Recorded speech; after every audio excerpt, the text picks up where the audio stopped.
یہ خبر اڑی تھی کہ اسود عنسی یمن کے علاقے مزحج میں چلا گیا ہے اور ایک غار میں رہتا ہے جس کا نام خبان ہے۔ اچانک یہ خبر ہوا کی طرح سارے یمن میں پھیل گئی کہ اسود غار سے نکل آیا ہے اور اسے خدا نے نبوت عطا کی ہے۔ وہ اور اب وہ اسود عنسی نہیں، رحمان الیمین ہے۔ خبر سنانے والے کسی شک کا اظہار نہیں کرتے تھے بلکہ وہ مصدقہ خبر سناتے تھے۔ اسود کو نبوت مل گئی ہے، انہوں نے اسے نبی تسلیم کر لیا تھا۔ جا کر دیکھو، خبر سنانے والے کہتے پھرتے تھے، مزحج جا کر دیکھو، رحمان الیمین مردوں کو زندہ کرتا ہے، آگ کے شعلوں کو پھول بنا دیتا ہے۔ چلو لوگو چلو، اپنی روح کی نجات کے لیے چلو۔ جن لوگوں نے اسلام قبول کر لیا تھا وہ بھی مزحج کو اٹھ دوڑے۔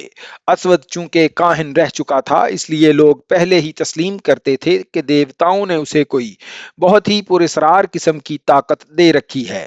اس نے نبوت کا دعویٰ کیا تو لوگوں نے فوراً اس دعوے کو تسلیم کر لیا۔ غار خبان کے سامنے ہر لمحہ لوگوں کا ہجوم رہنے لگا۔ وہ اسود کی ایک جھلک دیکھنے کو بےتاب رہتے تھے۔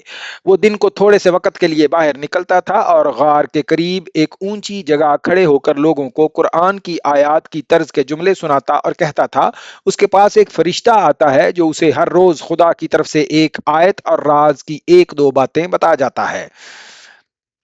وہ لوگوں کو اپنے معجزے بھی دکھایا کرتا تھا، مثلاً جلتی ہوئی مشل اپنے منہ میں ڈال لیا کرتا اور جب مشل اس کے منہ سے نکلتی تو وہ جل رہی ہوتی تھی۔ اس نے ایک لڑکی کو ہوا میں معلق کر کے بھی دکھایا۔ ایسے ہی چند اور شعبدے تھے جو وہ لوگوں کو دکھاتا تھا اور لوگ انہیں معجزے کہتے تھے۔ ایک تو وہ چرب زبان تھا، دوسرا وہ خوش الہان تھا، اس کے بولنے کا انداز پرکشش تھا۔ اس نے یمن والوں کو یہ نعرہ دے کر یمن یمن والوں کا ہے ان کے دل مو لیے تھے۔ یمنی بڑی لمبی مدت سے ایرانیوں کے زیر نگین چلے آ رہے تھے۔ ایرانی تسلط بازان کے قبول اسلام کے ساتھ ہی ختم ہو گیا تو حجاز کے مسلمان آ گئے۔ اس کے علاوہ وہاں یہودی، نصرانی اور مجوسی بھی موجود تھے۔ یہ سب اسلام کی بیخ کنی چاہتے تھے۔ انہوں نے اسود عنسی کی نبوت کے قدم جمانے میں در پردہ بہت کام کیا۔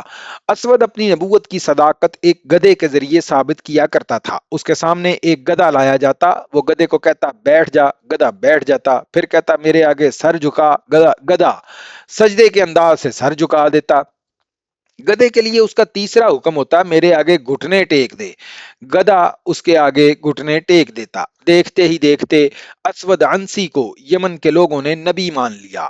اسود نے ان لوگوں کو ایک فوج کی صورت میں منظم کر لیا۔ اس نے سب سے پہلے نجران کا رخ کیا۔ وہاں رسول کریم کے مقرر کیے ہوئے دو مسلمان حاکم تھے، خالد بن سعید اور عمر بن جزم۔ اسود کے ساتھ بہت بڑا لشکر تھا جو نجران میں داخل ہوا تو وہاں کے باشندے بھی اس کے ساتھ مل گئے۔ دونوں مسلمان حاکموں کے لیے بھاگ نکلنے کے سوا کوئی چارہ نہ تھا۔ انہوں نے راہ فرار اختیار کی۔ اسود عنسی اس پہلی فتح سے سرشار ہو گیا اور اس کے لشکر کی تعداد بھی زیادہ ہو گئی۔ اس نے نجران میں اپنی حکومت قائم کر کے صنعاء کی طرف پیش قدمی شروع کر دی۔ وہاں بازان کا بیٹا شہر حکمران تھا۔ اس کے پاس فوج تھوڑی تھی، پھر بھی وہ مقابلے میں ڈٹ گیا۔ اس کی للکار نے اپنی فوج کے قدم اکھڑنے نہ دیے، لیکن شہر بن بازان چونکہ اپنی فوج کا حوصلہ قائم رکھنے کے لیے سپاہیوں کی طرح لڑ رہا تھا، اس لیے شہید ہو گیا۔ اس سے اس کی فوج کا حوصلہ ٹوٹ گیا۔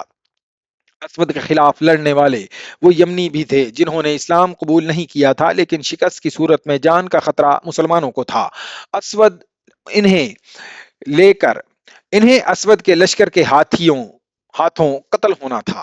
اسود کسی مسلمان کو نہیں بخشتا تھا۔ چنانچہ مسلمان جانیں بچا کر نکل گئے اور مدینہ جا پہنچے۔ اسود عنسی جو اب رحمان الیمین کہلاتا تھا، حضر موت، بحرین، حسا اور عدن تک کے تمام علاقوں پر قبضہ کر کے تمام یمن کا بادشاہ بن گیا۔ اسلام کے لیے یہ بہت بڑا چیلنج تھا۔ شمال کی طرف سے رومیوں کے حملے کا خطرہ ہر وقت موجود رہتا تھا۔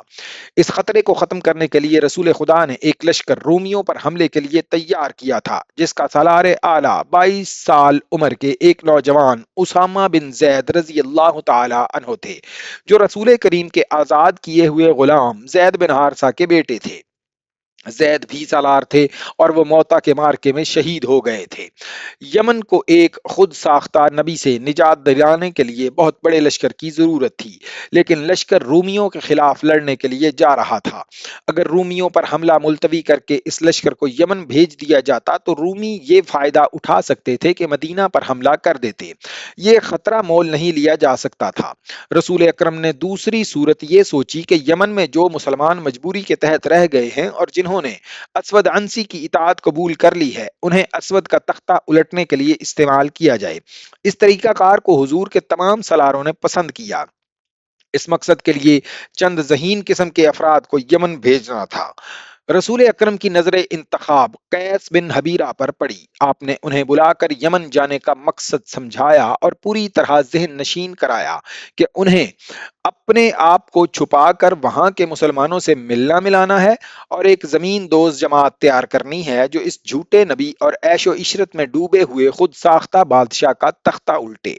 آپ نے قیس بن حبیرہ سے یہ بھی کہا کہ وہ مدینہ سے اپنی روانگی کو بھی خفیہ رکھیں اور یمن تک اس طرح پہنچیں کہ انہیں کوئی دیکھ نہ سکے۔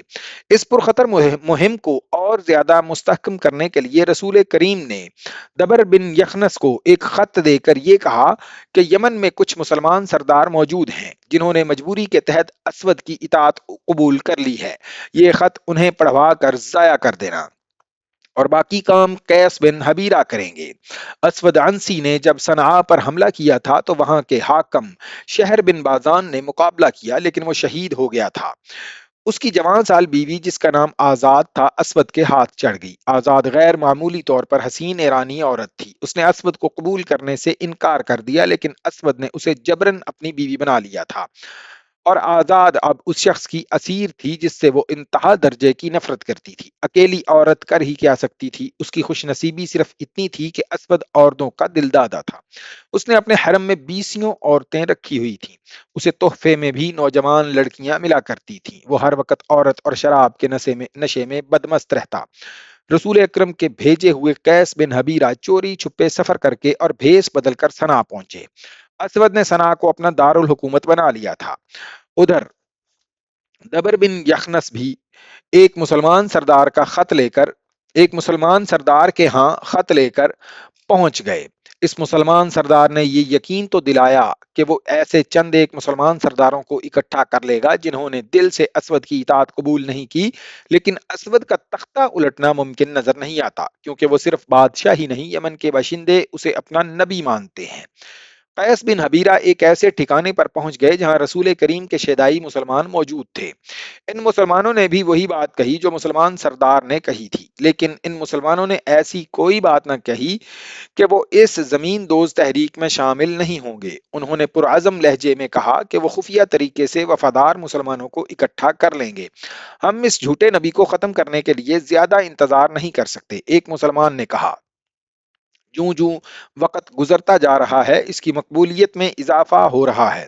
کیا تم لوگ یہ نہیں سوچ سکتے کہ اس شخص کو قتل کر دیا جائے؟ قتل کون کرے گا؟ ایک اور مسلمان نے پوچھا۔ اور اسے کہاں قتل کیا جائے گا؟ وہ محل سے باہر نکلتا ہی نہیں۔